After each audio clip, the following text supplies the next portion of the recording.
Hello YouTube, Lady Vet here to review the final Season 4, Episode 3 of Power Book 2 Ghost.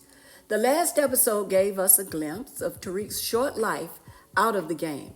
Well, guess what? Tariq's looking to get back into the game. Not just back in the game, but he wants to be at the top. How can anyone blame Tariq?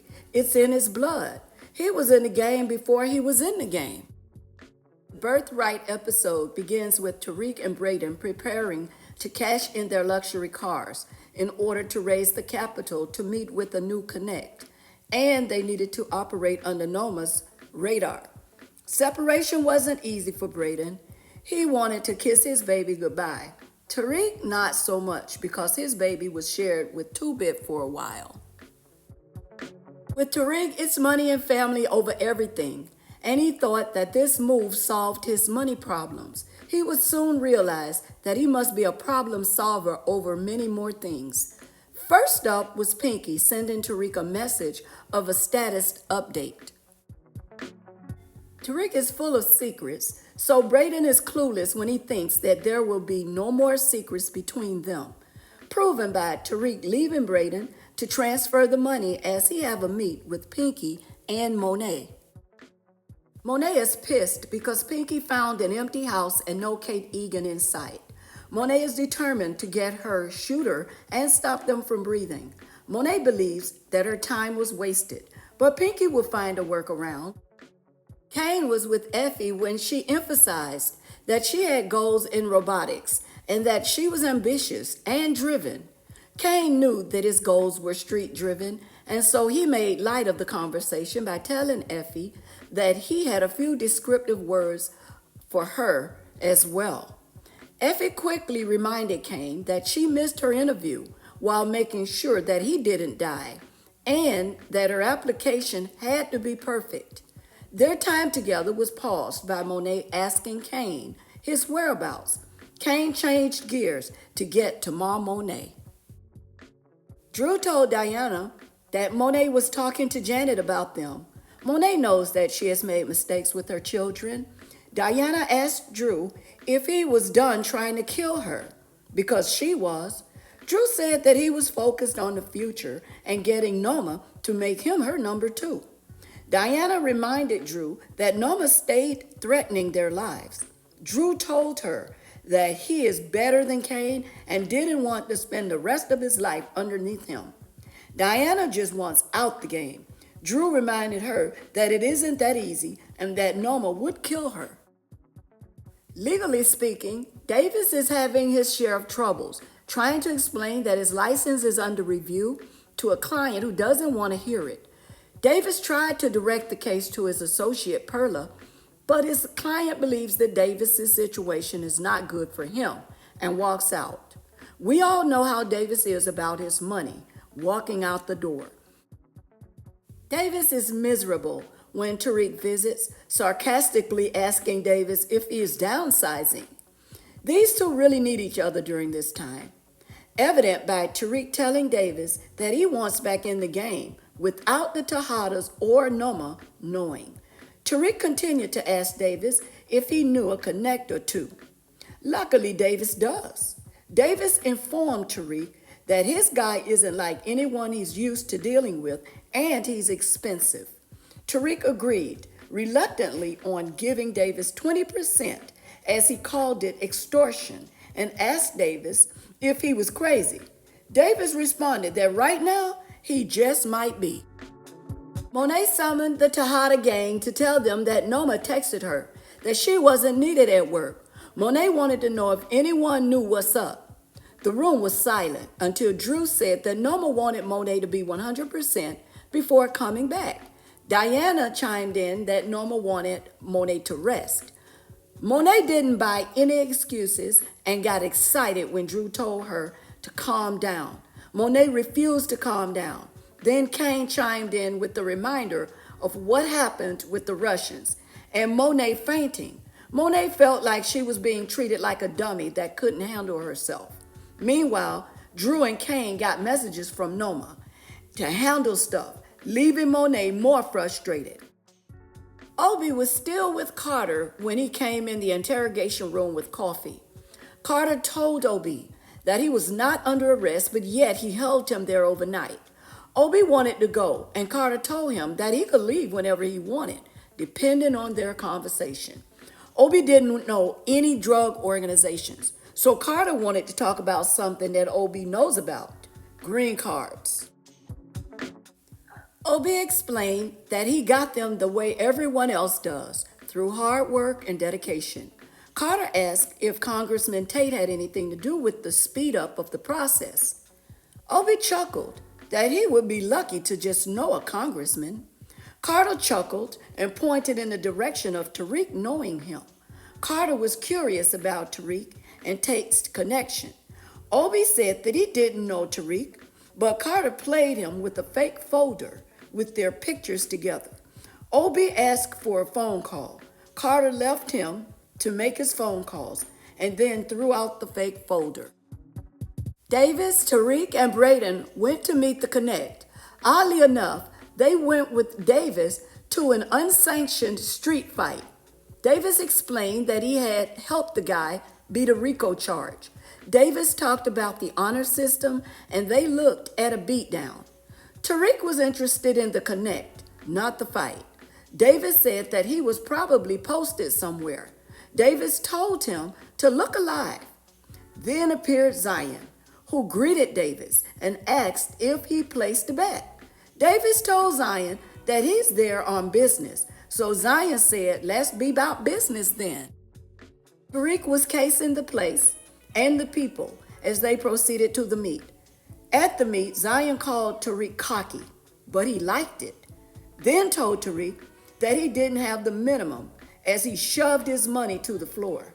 Zion couldn't give a break because they were full and scolded Tariq for pulling up lacking. He told Tariq that Ghost knew how to solve a problem before it was a problem and asked Braden if he was as crazy as Tommy. Now, Tariq must up his problem-solving game on his way up to the top. Zion hinted about Ghost, but Tariq told him that he don't know who his father was. Indeed, Tariq is cocky and has much to learn about the game. It should have been a wake-up call when Zion mentioned Tommy. Roman interrupted the meet, asking who were they, Tariq and Braden. Zion called them customers and told Roman to take care of them. Davis told Tariq that Zion agreed to meet with them because of Tariq's last name. Whether he liked it or not, it was to help them. They needed it to work. Tariq was tasked to do whatever it takes to convince Zion to give him that product. Obi called his brother Kenny to tell him that he was tied up at work, and if anyone comes to the apartment, well, too late. Drew was already there and spoke to Obi, who asked him what was he doing in his apartment. Drew told him that Noma sent him. When Drew asked Obi where he was, he told Drew to get him from the precinct. Of course, Drew wanted to know why. But on his way to get Obi, Kenny thanked Drew and company for getting green cards. Drew asked Kenny, when did he get there? Drew called Davis to get Obi, but Davis told Drew that he was tied up at the moment. Davis stalled Drew by asking him what was Obi at the precinct for. Drew doesn't know, but they won't hand Obi over to him. Drew asked Davis how soon can he get there. Davis saw Perla with coffee and told Drew that he was sending someone right away. Diana was about to go to class when she went to Monet's room to remind her that it was time for her to take her pills. Monet looked at Diana with suspicious eyes, then asked her when she spoke to Tariq, did he tell her that Monet gave Kate Egan Tasha's address? Diana said no. He said Tommy got the address from you. While Diana spoke, she was fidgeting, and Monet flashed back to when Diana was younger and learning the game.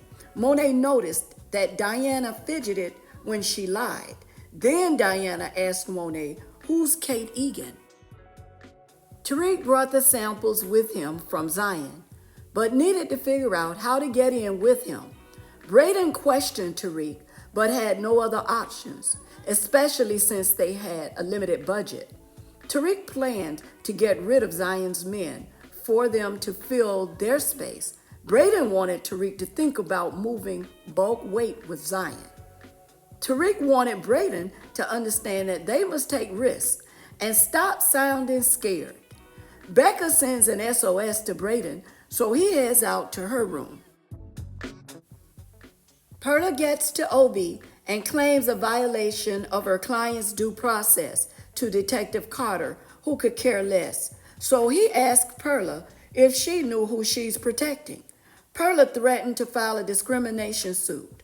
Carter told her to file it, and by the time it's processed, he'll have cells for the entire organization. Carter told Obi to enjoy his freedom while he's got it. Drew's still looking for a Noma come up, so he asked Obi, "How did you get arrested?" Obi said it doesn't matter. Thirsty Drew says, "We gotta warn Noma." Obi said, not happening. Drew ain't lying to Noma. She needs to know. Obi tried to explain to Drew that Carter knows nothing about Noma, and that's the best thing. For Drew to agree, he told Obi that he will not use him like a corner boy, and Drew wants to move up. Braden checked on Becca, who was high and livid about losing her rich girl privileges. Becca blasted her music while telling Braden that maybe it's not bad that she has to move out after being kidnapped by her roommate. Drew brought Obi to Norma, who was waiting for some answers. Norma was dressed for Obi's funeral as she prepared her own cocktail. Obi told Norma that he was apprehended by ICE. They were questioning his status. Norma asked, "For 24 hours? I tried to reach you." Obi told her that he got rid of his burner so nothing would come back to her. He was actually looking out for Norma. Norma verified Obi's story with Drew. Drew took the opportunity also to tell Norma that Obi's brother thanked them for helping with the green cards. Norma asked Obi what's up. Obi asked Drew what was he doing, and Drew took all kinds of liberty to snitch on Obi. Norma asked Obi about Tariq, but Obi was quiet. Then Norma asked Obi if he helped Tariq escape execution. He tried telling Norma that Tariq is useful, alive. Norma agreed, then told Obi that she had no use for a betrayer. Norma thanked Obi for his service, killed him, walked away, and finished her cocktail. Back in the classroom, Tariq waited until class was over to execute his plan. He told Effie that he'd seen a few samples around campus and asked Effie if it was hers because he didn't recognize it. Tariq convinced Effie that she might have some new competition, and he walked away. Effie still doesn't know how manipulative Tariq is, so she took the bait. Also after class, Diana was bumped and dropped her phone. Brushandria was behind her and picked it up with the cover page showing pregnancy research. Brushandria got Diana to admit that she's pregnant, and Diana swore her to secrecy.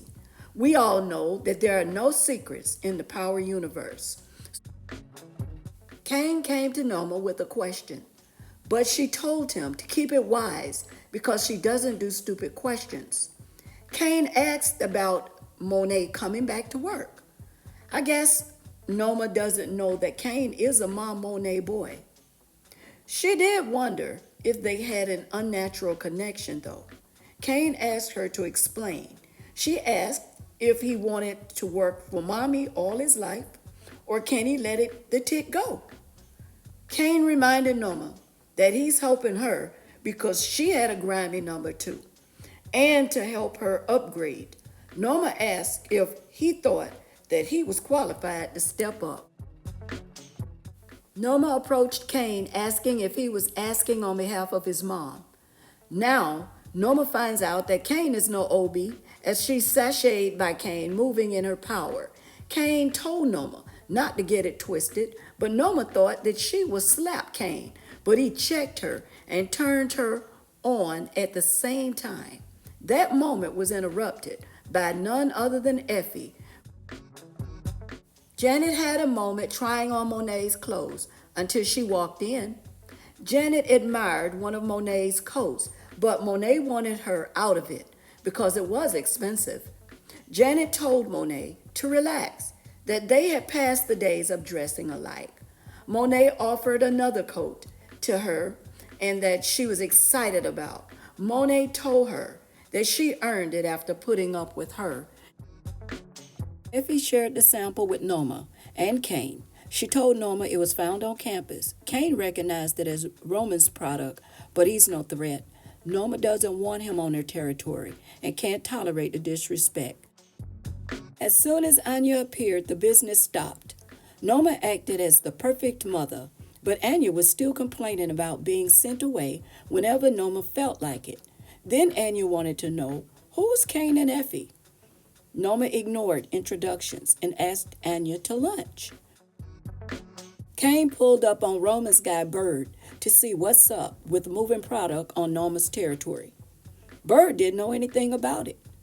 Since Tariq made up the story in the first place, Kane asked Bird to tell him the location of Roman's next re-up so that he can handle it himself.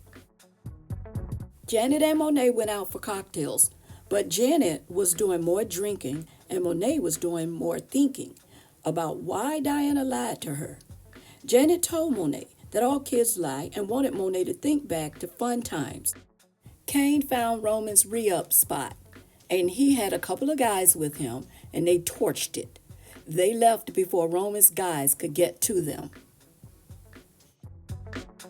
According to Carter, cop to cop, Kamal needed to talk to them about St. Patrick. Kamal talked about Tariq's ability to manipulate the people around him. Carter really didn't know how to trust him since he was Tate's brother.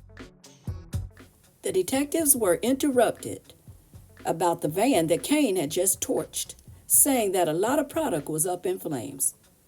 Carter's first thought was a drug war popping off, and his task force did not respect borough boundaries. Carter thanked Kamal, and Kamal wanted to go with Carter's task force.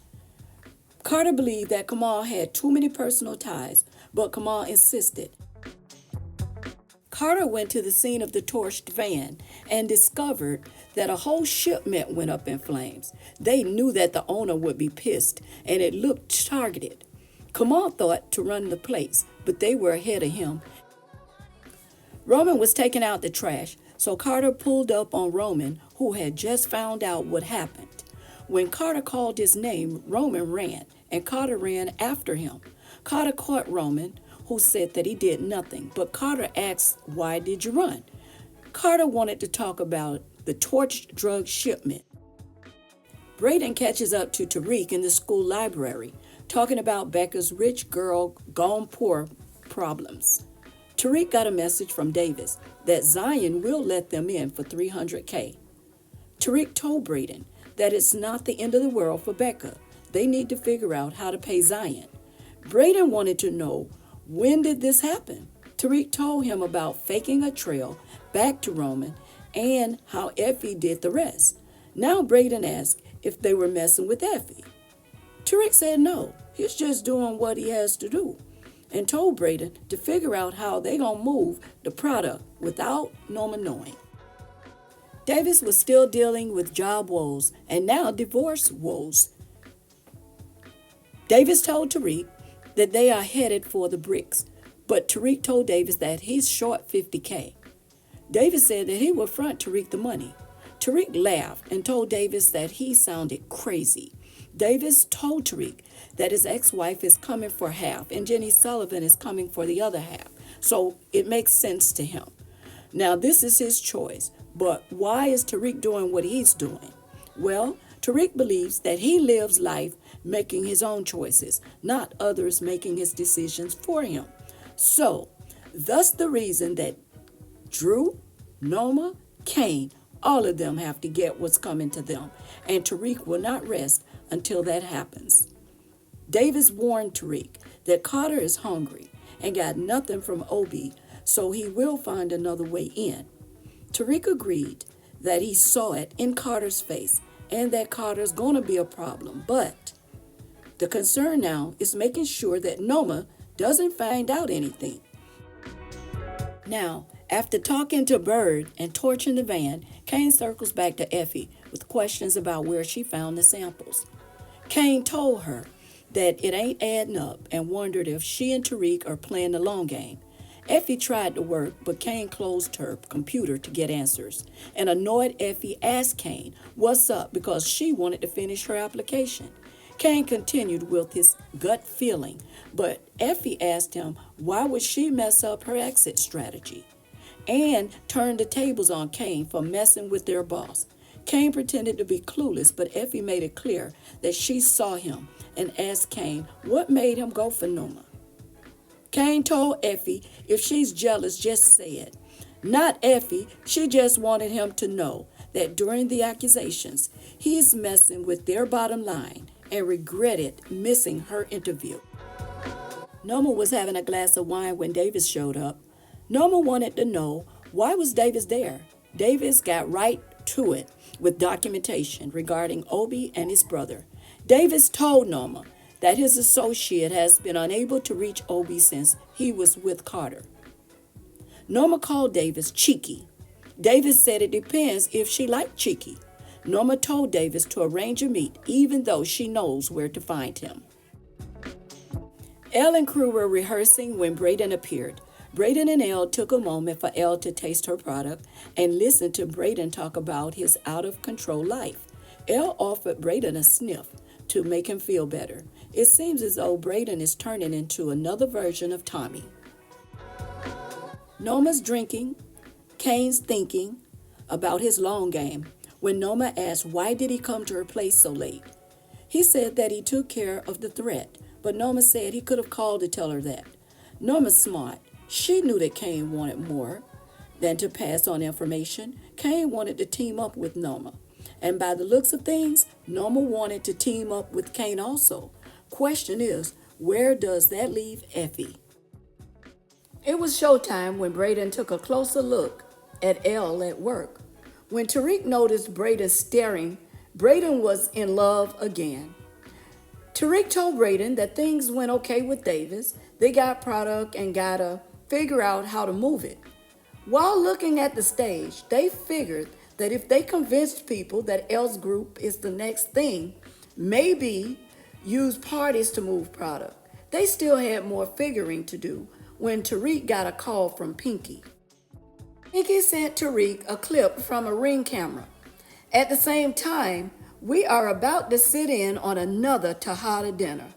Yes, Tejada dinners are lit, starting with chatter between Drew and Kane until Monet killed the noise to announce that Janet is leaving to get back to her life. Things sounded normal until Janet told Kane to say grace, and Drew couldn't stop laughing. As the episode began to close, we get to the best part. Always some mess at the Tejada dinner table. Now Pinky's telling Tariq to check his messages for Ring camera footage from Kate Egan. The look on Tariq's face was priceless as he asked if Pinky sent the footage to Monet.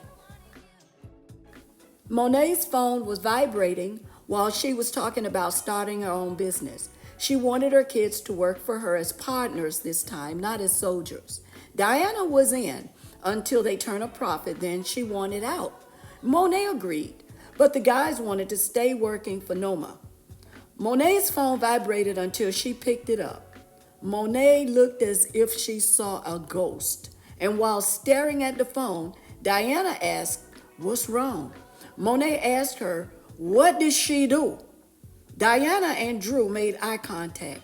Kane wanted to know more.